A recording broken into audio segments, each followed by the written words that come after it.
Assalamualaikum warahmatullahi wabarakatuh.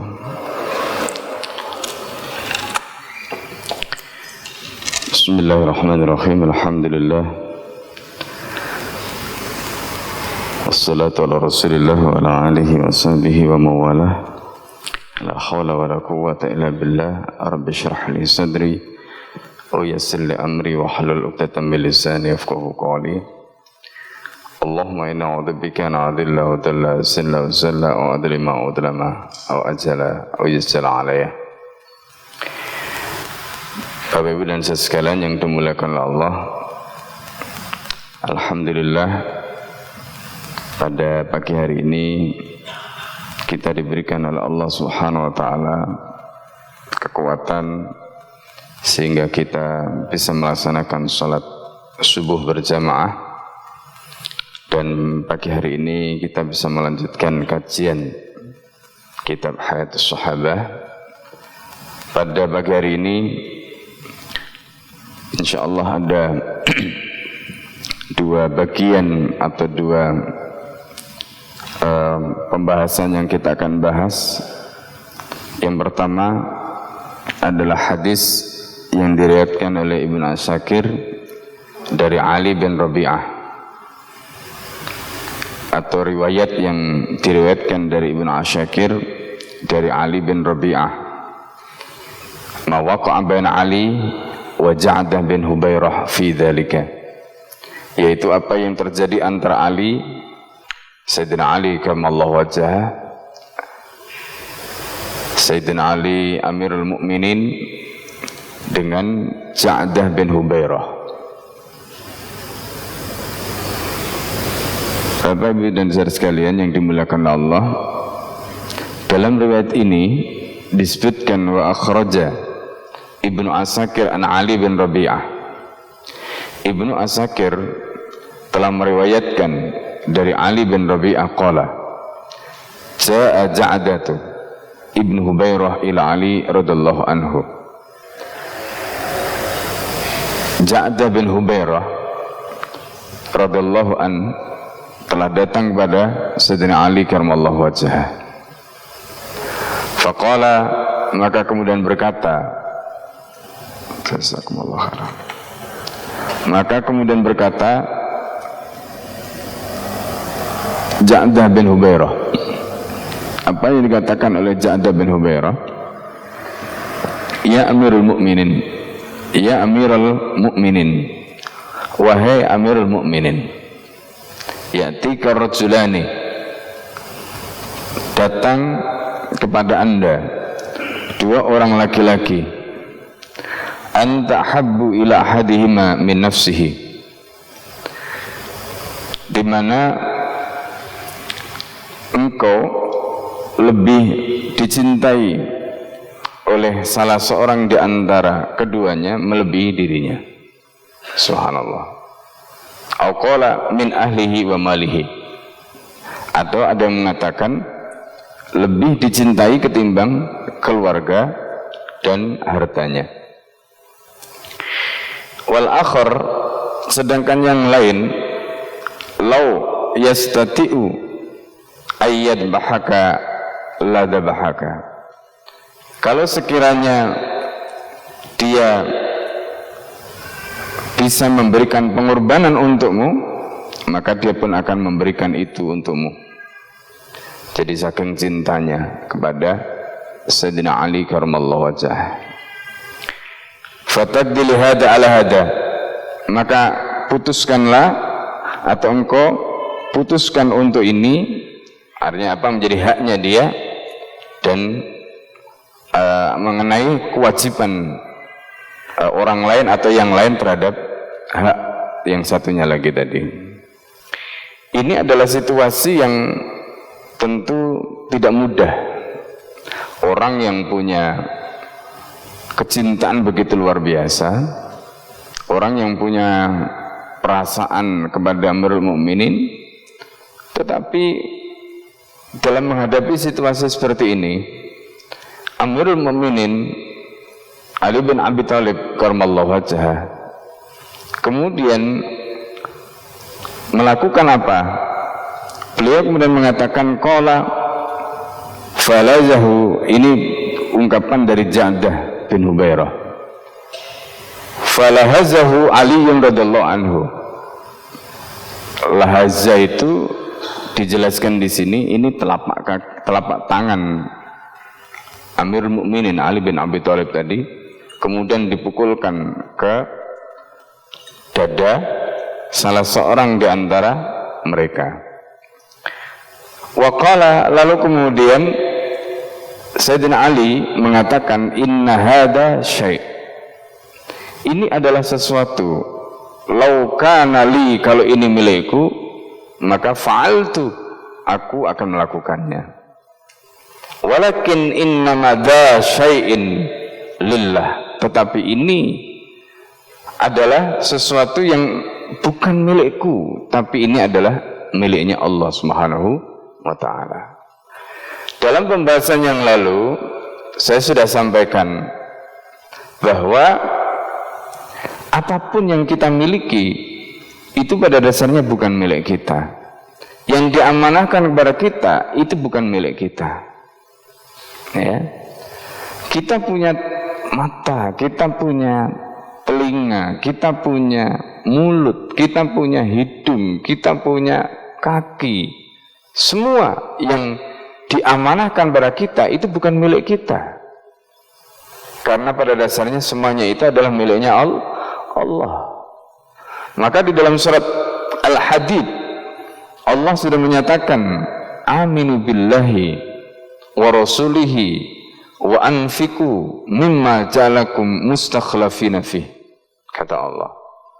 Berimanlah kalian kepada Allah dan Rasulnya, dan infakkan apa yang kamu telah dijadikan oleh Allah sebagai khalifahnya, wakilnya dalam perkara itu. Ayat ini menyebut kita ini sebagai mustakhlafin, orang yang diberi amanah oleh Allah, orang yang oleh Allah kita ini dijadikan sebagai wakilnya, khalifahnya untuk menjalankan amanahnya Allah. Apa amanahnya yang harus kita infakkan? Infak di sini tidak selalu berarti kita belanjakan, tapi juga bisa maknanya kita manfaatkan, kita gunakan. Kalau dalam konteks tadi, orang tadi diberikan hati, diberikan perasaan, ya. Hati dan perasaan itu dimiliki oleh kita. Lalu kemudian orang itu mencintai Amirul Mukminin melebihi dirinya sendiri, melebihi hartanya. Ya. Di situ sudah disebutkan termasuk melebihi keluarganya. Kemudian yang menarik dalam riwayat ini, kalau misalnya kita bicara dalam konteks orang dicintai orang lain melebihi dirinya, melebihi hartanya, melebihi keluarganya, senang nggak kira-kira? Senang, pasti senang. Tapi Sayyidina Ali tahu, ya, Sayyidina Ali tahu ketika hati itu memiliki rasa seperti itu, pertanyaannya kemudian, apakah beliau punya hak untuk dicintai sampai seperti itu ataukah tidak? Ini menjadi pertanyaan. Kalau Rasulullah iya, Rasulullah iya, karena di dalam hadis Nabi itu dijelaskan, la yu'minu ahadukum hatta akuna ahabba ilaihi min malihi. Yang pertama disebutkan min waladihi wa walidihi wa nasi ajmain. Dalam riwayat yang lain min waladihi wa walidihi wa walidihi wa malihi wa nasi ajmain. Tidaklah salah seorang di antara kalian beriman sehingga aku, kata Nabi, lebih dia cintai ketimbang anaknya, ketimbang orang tuanya, ketimbang seluruh orang. Dalam riwayat yang lain disebutkan, aku lebih dicintai ketimbang anaknya, ketimbang orang tuanya, ketimbang hartanya, dan ketimbang semua orang. Itu Rasulullah. Maka para sahabat, kita lihat bagaimana mereka memberikan cintanya itu kepada Nabi. Begitu luar biasa. Sebelum saya jelaskan, saya ingin sampaikan sedikit. Cinta di dalam hati manusia itu bisa muncul, penampakannya berbeda-beda. Dan manusia di dalam dirinya itu punya 3 naluri. Dari 3 naluri menghasilkan 3 cinta. Itu manusia. Nggak percaya, saya jelaskan. Ini dalam hati manusia, tapi cintanya bisa dibagi menjadi 3. Itu nanti disebutkan dalam Al-Quran, kul ingkana aba'ukum abna'ukum dan seterusnya itu. Nah, Bapak Ibu dan saudara sekalian yang dimuliakan Allah, cinta yang pertama itu adalah cinta yang muncul dari naluri yang disebut dengan survival instinct. Jadi manusia itu punya naluri mempertahankan diri. Karena itu kemudian dia punya cinta. Cinta kepada apa? Jabatan. Cinta. Cinta kepada apa? Harta. Cinta. Itu cinta semua. Cinta kepada kehormatan. Dia pengen dihormati. Itu cinta. Cinta seperti ini itu muncul dari naluri mempertahankan diri atau survival instinct. Kemudian yang kedua itu adalah cinta yang muncul dari sexual instinct, naluri seksual. Misalnya kita cinta kepada istri, cinta. Cinta kepada anak, cinta. Cinta kepada orang tua kita. Itu semua adalah cinta yang muncul dari naluri yang disebut dengan ghorizatun naw atau sexual instinct. Nah, semua cinta tadi itu masih kalah dan harus dikalahkan dengan apa? Kalau kita perhatikan di dalam Al-Quran, ketika Allah di situ memberikan penjelasan ya kepada kita tentang bagaimana kita harus mendudukkan cinta tadi, di dalam surat At-Taubah ayat 24, di situ disebutkan ada 3 cinta di dalam diri kita. Yang pertama, coba kita perhatikan, kul in kana aba'ukum wa abna'ukum wa ikhwanukum wa azwajukum wa ashiratukum.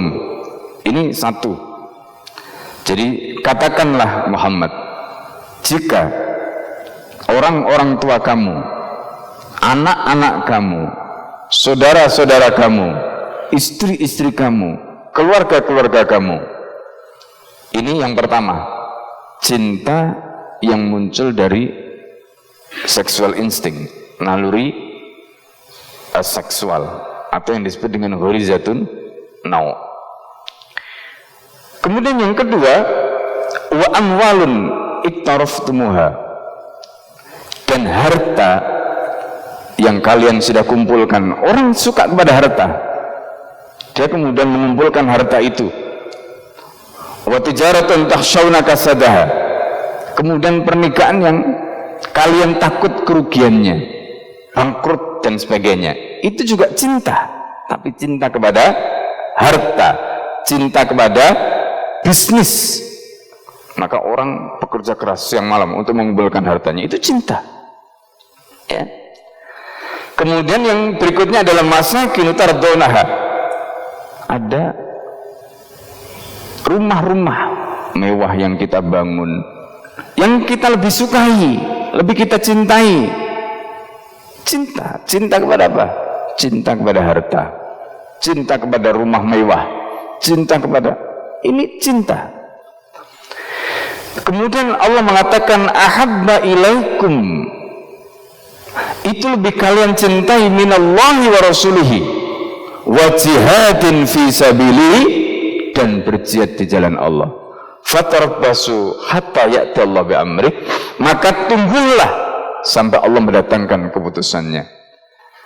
Cinta yang terakhir itu adalah cinta yang muncul dari naluri beragama yang disebut dengan gharizah tadayyun, naluri beragama. Cinta kepada Allah, cinta kepada Rasul, cinta kepada jihad, melebihi cinta kita kepada harta, melebihi cinta kita kepada bisnis kita, cinta kita kepada keluarga kita, cinta kita kepada anak kita. Artinya ada 3 cinta di dalam hati kita: cinta anak, cinta orang tua, cinta istri, cinta saudara, cinta keluarga. Itu cinta yang muncul dari naluri yang disebut dengan sexual instinct tadi. Kemudian cinta kepada harta, cinta kepada perniagaan, cinta kepada rumah, itu adalah cinta yang muncul dari apa? Muncul dari naluri survive. Orang itu ingin mempertahankan dirinya, eksistensinya, dan seterusnya tadi.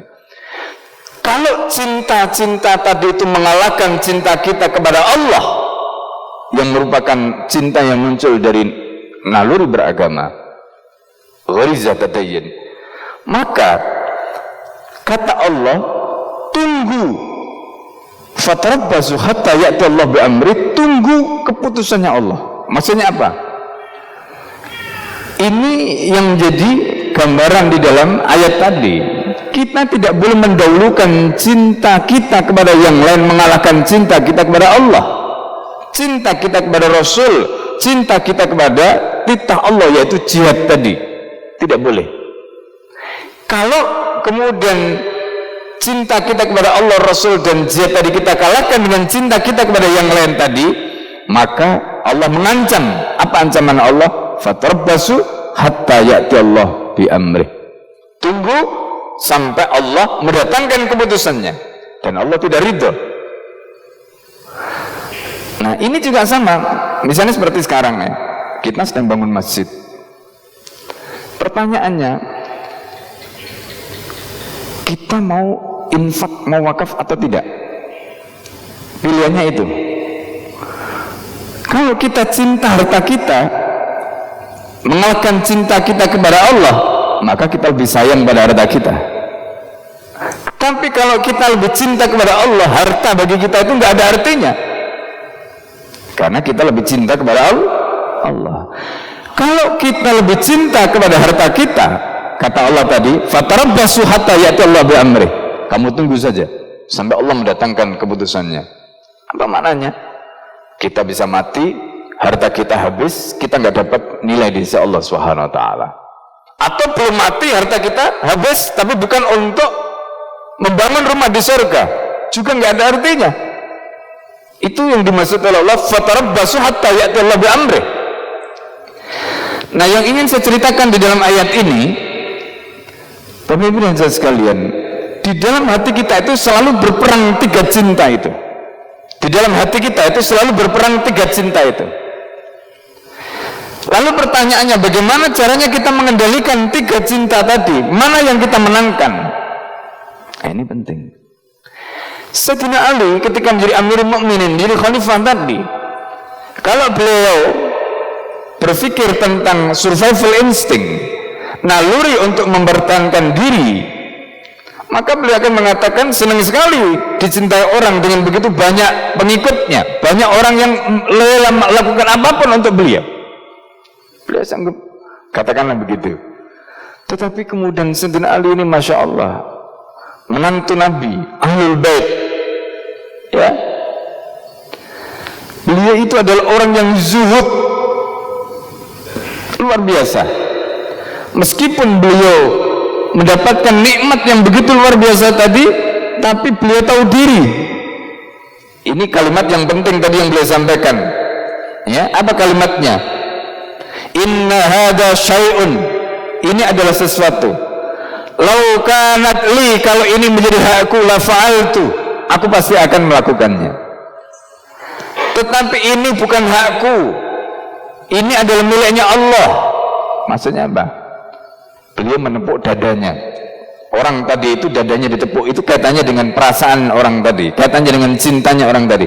Cinta ini, ya, ini miliknya Allah, bukan milikku.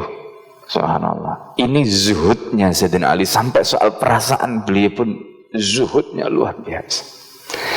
Sayyidina Ali bukan hanya zuhud dalam hal harta, ya.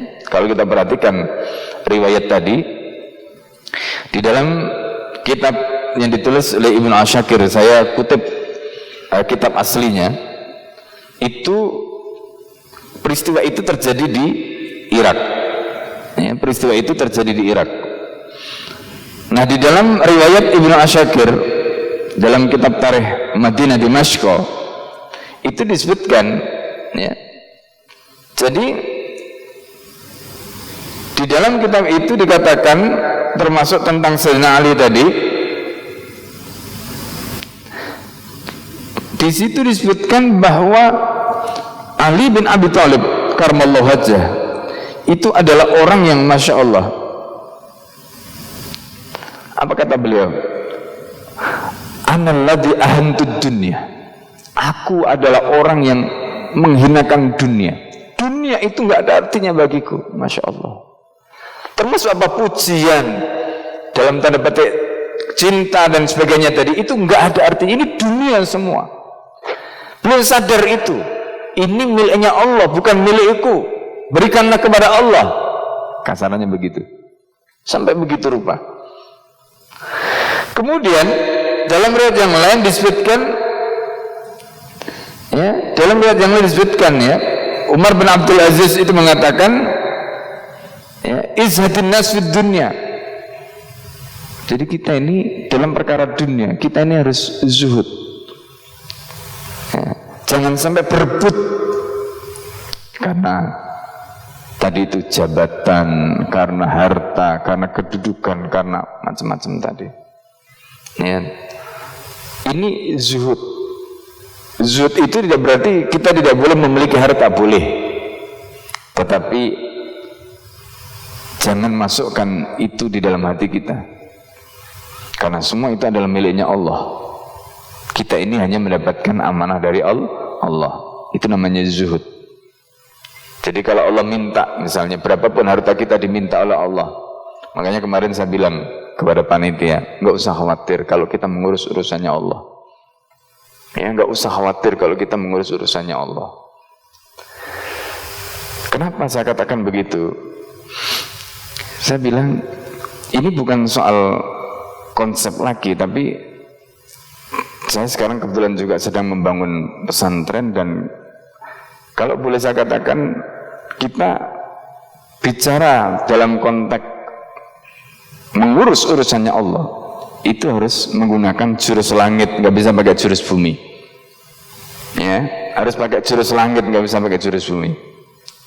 Kalau kita pakai jurus bumi, stres nanti, ya, nggak punya duit, waktu belanja material nggak ada duit, waktu bayar tukang nggak ada duit. Itu kalau pakai jurus bumi. Kata Allah, ma indakum yanfat, apa yang di tangan kamu itu bisa kering. Wa ma indallah, tapi kalau yang di tangan Allah itu abadi, nggak ada habisnya. Bagi Allah 17, sekian miliar itu kecil. Allah yang memiliki dunia dan isinya kecil, gitu. Dan kalau Allah mau menyelesaikan itu semua kecil bagi Allah. Cuma tidak mungkin tiba-tiba Allah bangun masjid sendiri, tidak mungkin. Terus masjid turun dari langit blok jadi seperti itu, nggak mungkin. Di sini kemudian kita diperintahkan oleh Allah. Apa tugas kita? Pertama, membersihkan hati kita. Membersihkan hati kita. Kalau kita ngurus urusannya Allah, kita harus bersihkan hati kita. Yang ada adalah Allah. Jangan saya, kita, kami, nggak ada. Bersihkan semuanya itu. Itu kita bicara zuhud tadi itu. Kita bicara akhirat, kita bicara zuhud. Jangan sampai nanti kita melakukan amal sia-sia. Sudah capek-capek karena saya, aku, kami, kita. Amal kita sia-sia di mata Allah, tidak ada nilainya.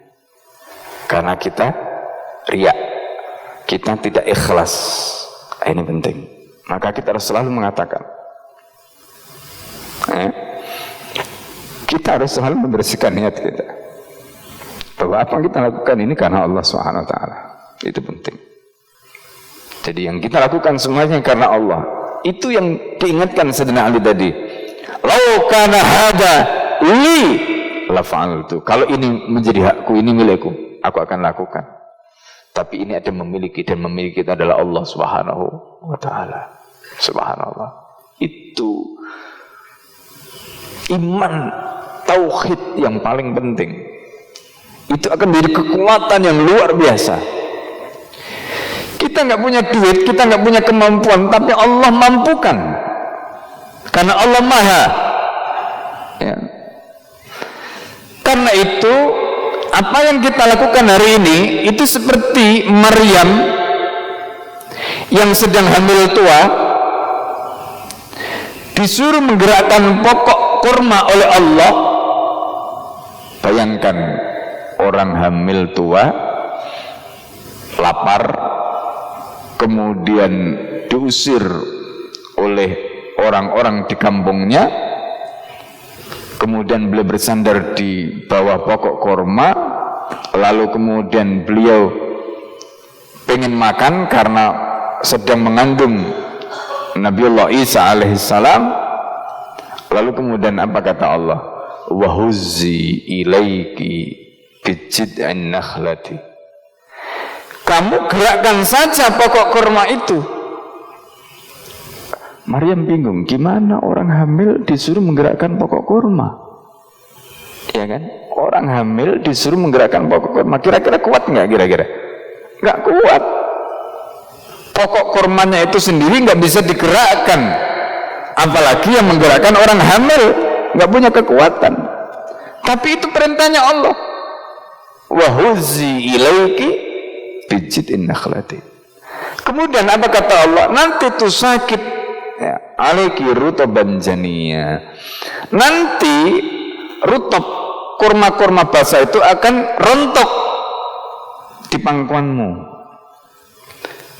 Urusan merontokkan kurma basah itu bukan urusanmu, bukan pekerjaanmu, itu pekerjaannya Allah. Ya. Nah, kalau kita berpikir membangun rumahnya Allah itu begitu mestinya. Kalau kita berpikir ngurus urusannya Allah itu begitu mestinya. Yang menyelesaikan semuanya ini adalah Allah.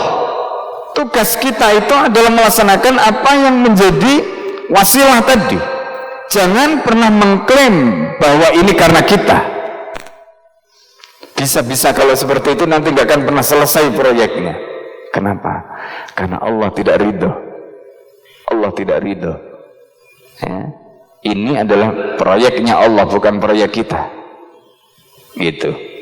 Itu cara berpikir, itu hati kita harus kita bersihkan. Itu yang dimaksud tadi, kita bersihkan hati kita. Ikhlas, zuhud, macam-macam tadi. Ikhlas dari pamrih, zuhud tadi itu termasuk. Ya, baik itu terkait dengan nama, macam-macam, kita harus bersihkan semua. Insya Allah, kalau seperti itu hati kita, seperti itu pikiran kita, seperti itu mindset kita, Allah akan bantu, dalam waktu yang sekejap akan selesai. Saya kemarin ada talkshow di komplek perumahan yang kita bangun pesantren. Kebetulan di situ ada 3 pesantren. Saya cerita pengalaman sedikit. Ya. Jadi ada 3 pesantren. Kebetulan pesantren kami itu yang paling belakang, karena yang lain itu sudah beli tanah 2015, ada yang kemudian setahun atau 2 tahun yang lalu gitu. Nah, kita baru masuk bulan Mei tahun ini. Begitu dapat wakaf, langsung kita ya minta petunjuk sama Allah, ya kita ajak para masyayikh, ya orang-orang soleh ke situ untuk mendoakan. Kemudian mantap, ya sudah, bismillah, tawakal Allah, kita jalan. Apa yang terjadi kemudian? Dalam waktu 5 atau 6 bulan bangunan dengan segala komplek yang ada di situ, ada 3 bangunan, ya, termasuk gedung 3 lantai, 2 blok, berarti ada 6 semua. Dan kalau dinilai nggak tahu berapa miliar, saya tidak tahu karena kita nggak menghitung RAP-nya. Itu semua bisa selesai. Kalau ditanya hebat amat, yang hebat bukan kita, yang hebat adalah Allah Subhanahu Wa Taala. Kalau kita menggunakan logika manusia nggak bisa. Dari mana duitnya kok lancar sekali? Urusannya Allah. Kita sedang menjalankan proyeknya Allah. Makanya saya kemarin ketika tanya kepada panitia, berapa lama ini dikerjakan? Ya kalau uangnya lancar insya Allah 2 tahun saya selesai. Insya Allah. Yang penting bersihkan hatinya, bersihkan niatnya. Ya. Kita zuhud dari urusan manusia. Ya kita buang semua kotoran-kotoran ada dalam hati kita. Nanti Allah akan bantu. Itu kuncinya. Kalau Allah sudah turun tangan membantu, kata mereka, ini Ustadz bangun kayak sulapan saja. Bangun kayak sulapan saja. Lu kita juga nggak ngerti. Saya bilang pokoknya saya setiap malam dengan teman-teman pokoknya kita munajat kepada Allah, minta kepada Allah. Apalagi ini masjid. Ya. Minta kepada Allah, setiap jamaah diminta wirid. Ya. Minta kepada Allah. Perbanyak baca istighfar. Untuk apa istighfar? Membersihkan hati kita. Dalam surat An-Nasr ketika Allah memberikan kemenangan, kan biasanya orang menang, orang sukses itu kan menepuk dada. Apa yang diperintahkan? Idza jaa nasrullahi wal fath wa ra'aitan nasa yadkhuluna fi dinillahi afwaja. Apa kata Allah? Fasabbih bihamdi rabbika wastaghfirhu. Kenapa perintahnya istighfar? Karena biasanya orang yang berhasil itu dia akan mengatakan, oh ini karena saya. Maka Allah perintahkan supaya istighfar. Enggak, yang memberikan kemenangan itu Allah, yang memberikan keberhasilan itu Allah. Maka kita disuruh istighfar. Karena itu di antara amalan yang akan memudahkan ikhtiar kita istighfar. Perbanyak istighfar pada Allah. Ya. Itu di antaranya yang kita ijazahkan kepada para santri. Istighfar setiap malam minimal 100 kali. Karena itu ijazah langsung dari Rasulullah sallallahu alaihi wasallam. Wa inni la astaghfirullah mi'ata marrah fi yaumin wa lailah. Dan aku sungguh telah memohon ampunan kepada Allah 100 kali dalam sehari semalam. Itu Rasulullah. Kalau mau ditambah silakan. Yang kedua, perbanyak salawat. Ya, banyak salawat. Insya Allah.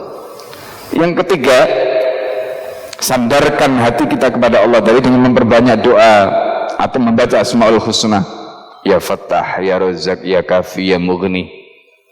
Ya Fattah itu zat yang membuka. Ya Razzaq zat yang memberi rezeki. Ya Kafi yang mencukupi. Ya Mughni yang membuat kita kaya. Yang kaya bukan kita, yang kaya Allah.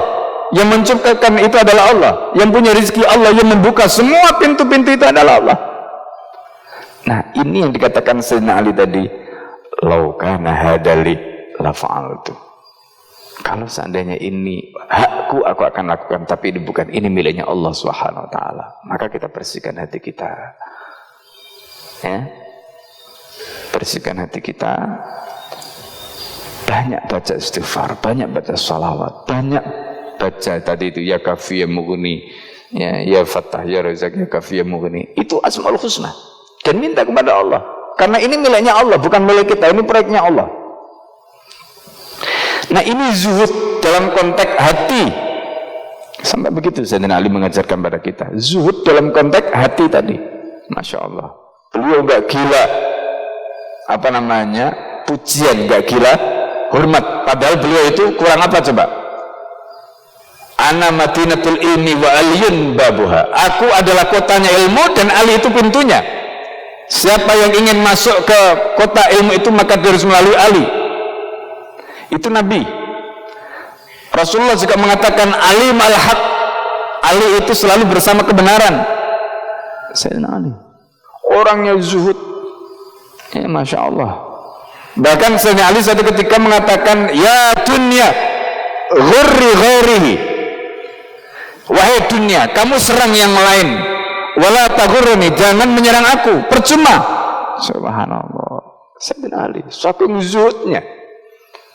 Dunia itu sampai di ultimatum kayak begitu. Kamu nyerang yang lain saja, jangan menyerang aku. Itu Sayyidina Ali. Ya. Ini manusia yang luar biasa. Didikan Rasulullah, binaan Rasulullah sejak kecil. Dididik di rumah Rasulullah, diambil menjadi menantunya, diberikan wanita yang paling dicintai oleh Rasulullah sallallahu alaihi wasallam. Itu Sayyidina Ali bin Abi Thalib, Sayyidina Ali Amirul Mukminin. Jadi Bapak Ibu dan saudara sekalian, ini pelajaran penting bagi kita. Ya. Makanya kalau saya ditanya apa rahasia kesuksesan? Rahasia kesuksesan itu kembali kepada pertama itu yang paling besar pengaruhnya itu adalah hati, keikhlasan, kebersihan hati. Itu rahasia paling besar. Ya, rahasia paling besar. Dan setan itu pertama kali itu nembusnya di sini. Ya, itu setan, itu nembusnya di sini. Ini makanya kita harus jaga betul. Ya, hati kita. Kemudian hadis yang kedua, hadis Al-Asbagh bin Nabatah. Dalam hal ini, wa akhraja Abu Ubaid fil Amwal an Al-Asbagh bin Nabatah. Qala. Abu Ubaid di dalam kitab Al-Amwal dari Al-Asbagh bin Nabatah berkata, kharajtu ma'ali bin Abi Thalib radhiyallahu anhu ila suq. Aku keluar bersama Ali bin Abi Thalib ke pasar. Fara'a ala suq qad jawazu amkinatahum. Maka ketika itu Amirul Mukminin Sayyidina Ali bin Abi Thalib melihat para pelaku di pasar, mereka yang punya bedak-bedak, mereka yang punya kios-kios di pasar itu, qad jawazu amkinatahum. Jadi mereka itu pada melampaui tempat mereka, geser, atau mungkin ada yang memonopoli dan sebagainya. Ini yang terjadi. Faqala, maka kemudian Amirul Mukminin mengatakan, ma hadza? Ini apa ini? Beliau marah. Qalu ahlu suq jawazu amkinatahum. Orang-orang yang jualan di pasar itu mereka sudah melampaui tempat-tempat mereka. Ada yang mungkin memperbesar atau melakukan ekspansi, atau mungkin ngambil yang katakanlah apa yang bukan haknya dan begitu saja. Faqala, maka kemudian beliau mengatakan, ala sadalaka ilaihim suqul muslimin kamusallil musallin. Katanya, pasarnya orang Islam itu seperti masjid, seperti musola. Apa maksudnya? Ya siapa yang datang dulu yang dia dapat. Gak ada kapling-kaplingan, kata Sayyidina Ali. Masya Allah, gak ada kapling-kaplingan, ini tempat umum. Ya, pasar itu tempat umum, katanya. Gak ada kapling-kaplingan. Subhanallah. Siapapun punya hak untuk berdagang di pasar. Coba, luar biasa. Ya. Nah, orang di masjid juga begitu, orang salat di masjid juga begitu. Siapa yang datang di saf paling depannya itu saf dia. Nggak boleh orang lain, oh ini jangan di tempat ini, tempat saya. Nggak boleh, nggak ada kapling di masjid. Nggak ada kapling di masjid. Siapa yang datang duluan, maka dia yang berhak mendapatkan tempat itu. Itu yang terjadi. Masya Allah. Man sabaka ila syai'in fawalahu, ya, yauma hatta yada'ahu. Siapa yang mendahului sampai di situ, maka itu adalah hak dia, dan itu hak dia pada hari itu, hatta yada'ahu, sehingga dia meninggalkan tempat itu. Itu kata Sayyidina Ali. Ini juga pelajaran bagi kita. Makanya masjid itu bukan milik organisasi, bukan milik kelompok. Masjid itu adalah tempat milik umum bagi seluruh kaum muslimin.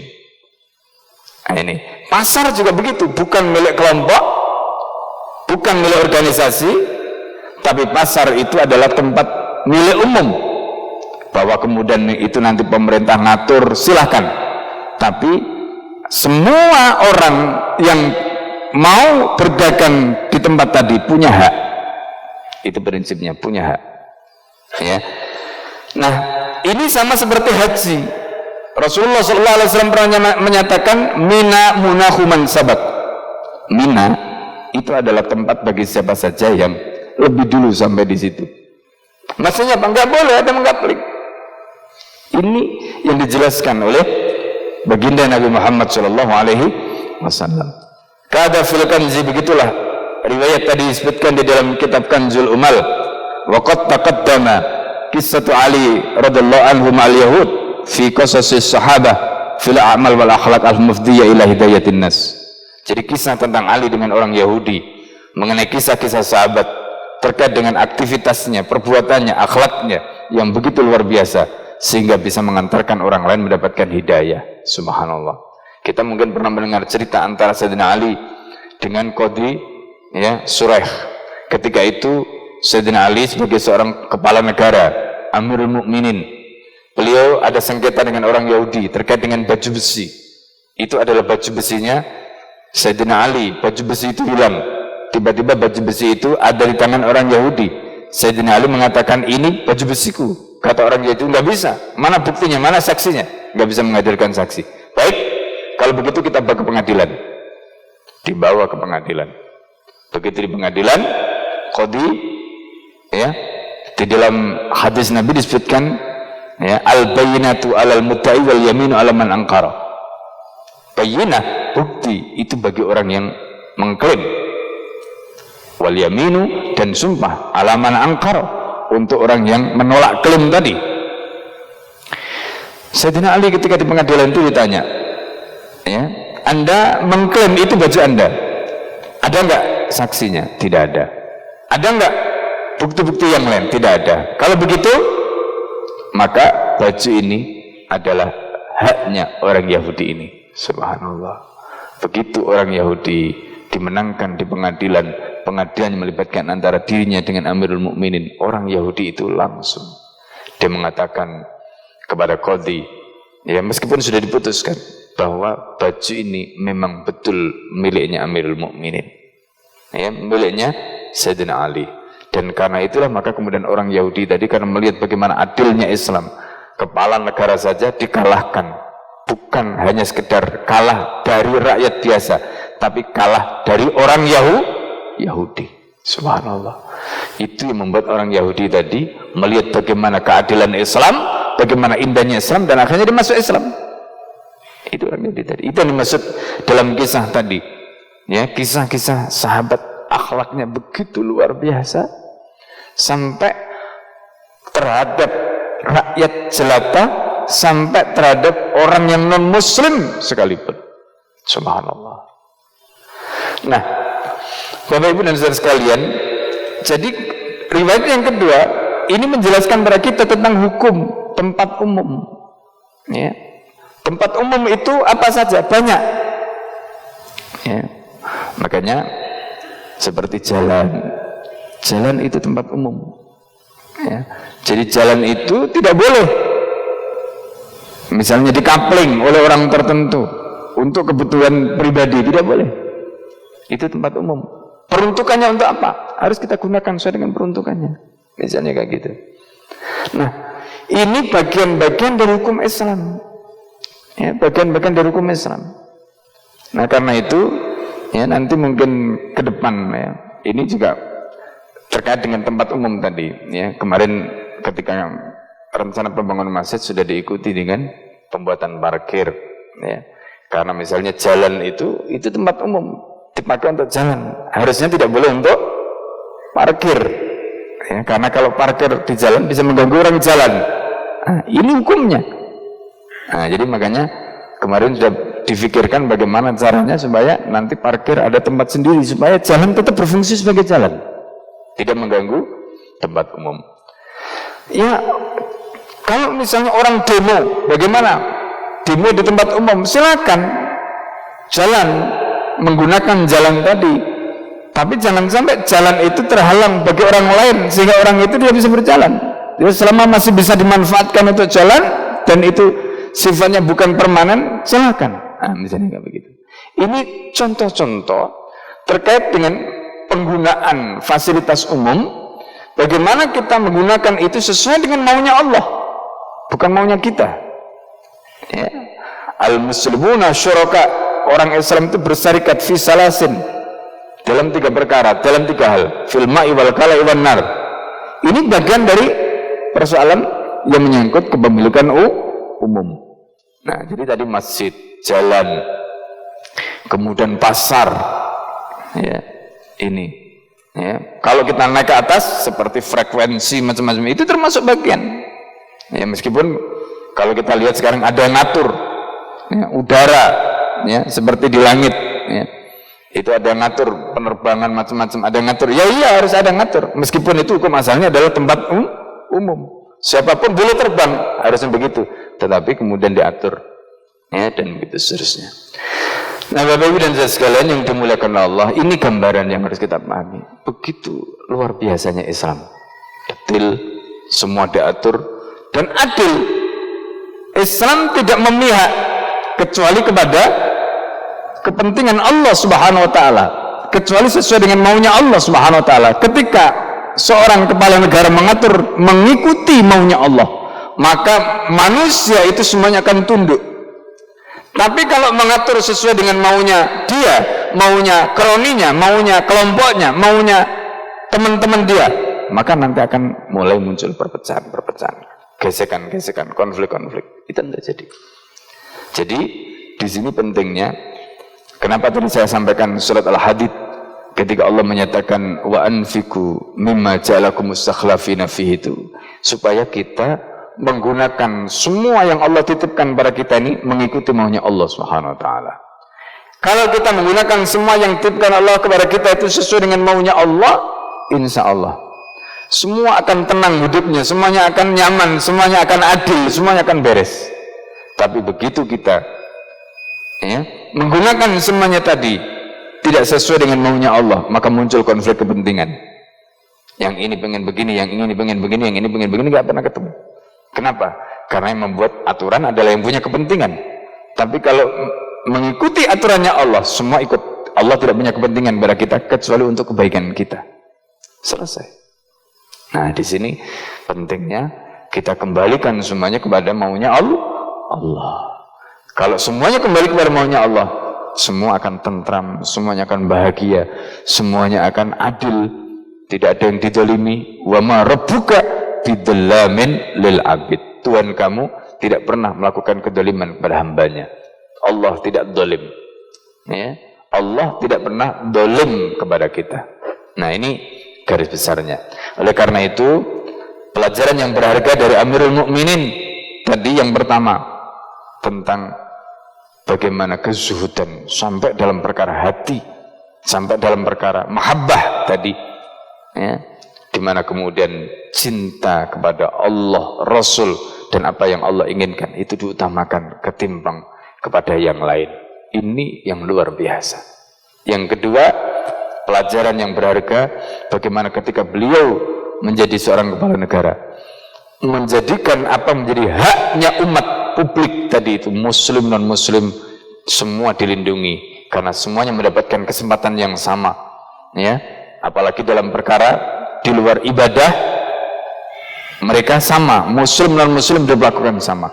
Dalam perkara ibadah masing-masing dihargai sesuai dengan keyakinannya. Itu Islam, ya. Karena itu di pasar muslim non muslim silakan bisnis bareng, mereka jualan bareng di situ nggak ada masalah. Itu bagaimana adil Islam. Nggak ada kemudian bahwa ini khusus untuk orang Islam, orang non muslim nggak boleh. Nggak. Islam itu adil, asal non muslim pun mengikuti hukum Islam, orang Islam pun mengikuti hukum Islam, mengikuti maunya Allah, selesai semua. Orang non muslim bisnis silakan tapi ikut maunya Allah, orang Islam bisnis silakan tapi ikut maunya Allah, selesai semua. Lu apa bisa orang non muslim bisnis sesuai dengan maunya Allah? Bisa.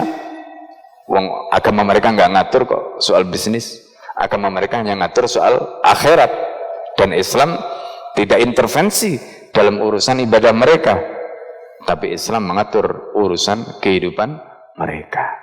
Dan kalau mereka diatur dengan urusan Islam seperti tadi, insya Allah mereka akan mendapatkan keadilan yang luar biasa. Ini pelajaran yang paling berharga dalam kehidupan sahabat Nabi, dalam kehidupan menantu Rasulullah SAW tadi.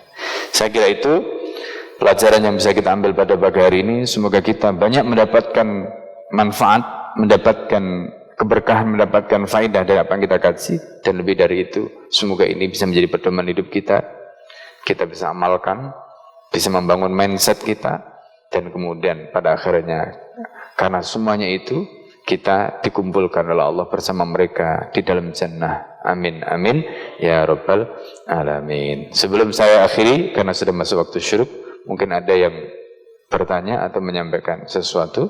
Saya persilahkan. Tidak ada? Baik. Kalau tidak ada, mari kita tutup majelis kita dengan membaca doa kafaratul majelis bersama-sama. Subhanakallahumma wa bihamdika, asyhadu an la ilaha illa anta astaghfiruka. Assalamualaikum warahmatullahi wabarakatuh. Allahumma arhamna bil Qur'an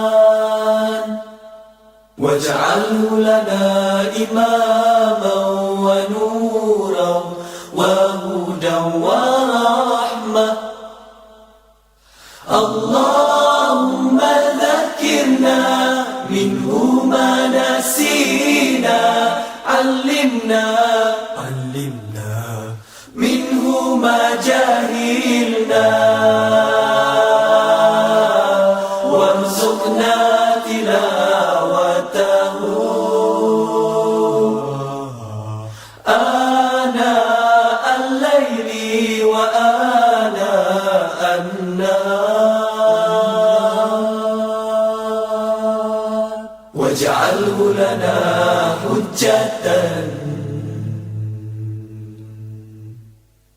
Allahumma arhamna bil Qur'an waj'alhu lana imaman wa nuran wa hudan wa rahmah. Allahumma dhakkirna minhu ma nasina, 'allimna minhu ma jahilna, warzuqna tilawatahu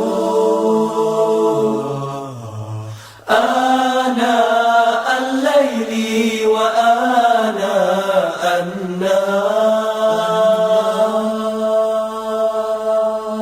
waj'alhu lana hujjatan